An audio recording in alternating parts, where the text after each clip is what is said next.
नमस्कार. कधी विचार केलाय की एका उत्तम पुस्तक परीक्षणाची सोपी पद्धत काय असू शकते? चला तर मग आज आपण ही कला एकत्र मिळून शिकूया.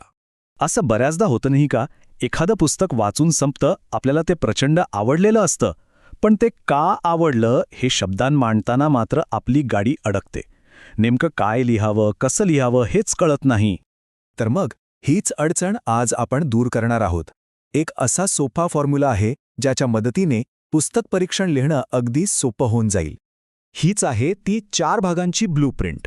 याला आपण एक उत्तम परीक्षणाचा फॉर्म्युला म्हणू शकतो. ही एक अशी पद्धत आहे जी एक प्रभावी परीक्षण लिहिण्यासाठी एक पक्की मजबूत चौकट देते. तर कुठलंही चांगलं पुस्तक परीक्षण घ्या, ते याच 4 महत्त्वाच्या घटकांवर आधारलेलं असतं. मग चला आता आपण यातल्या प्रत्येक पायरीला थोडं जवळून खोलात जाऊन समजून घेऊया.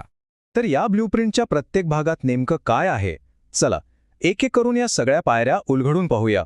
सुरुवात तर अगदीच सोपी आहे. यात फक्त पुस्तकाचं नाव आणि लेखकाचं नाव सांगायचं आहे. यामुळे काय होतं तर वाचणाऱ्याला लगेच कळतं की अरे आपण नक्की कोणत्या पुस्तकाबद्दल बोलतोय.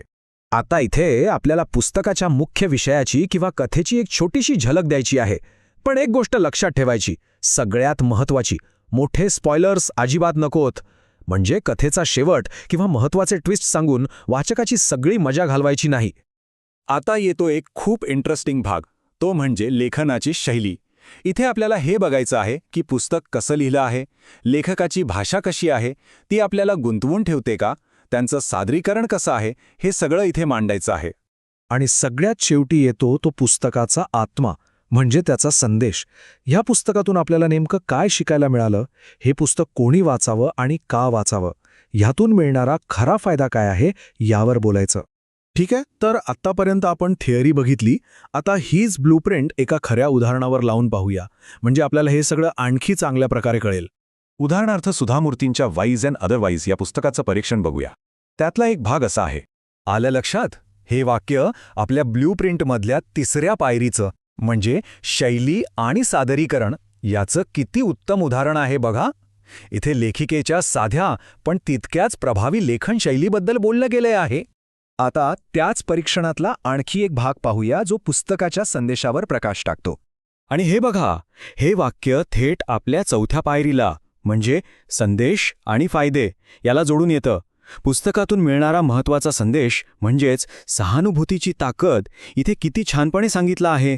आणि गंमत म्हणजे ही पद्धत किती लवचिक आहे बघा. मग ते वाईज अँड अदरवाईज सारखं खऱ्या आयुष्यावरचं पुस्तक असो, मेलुहासारखी पौराणिक कादंबरी असो, किंवा the monk who sold his Ferrari सारखं प्रेरणादायी पुस्तक, हा फॉर्म्युला सगळ्या प्रकारच्या पुस्तकांसाठी अगदी फिट बसतो. कमाल आहे नाही का?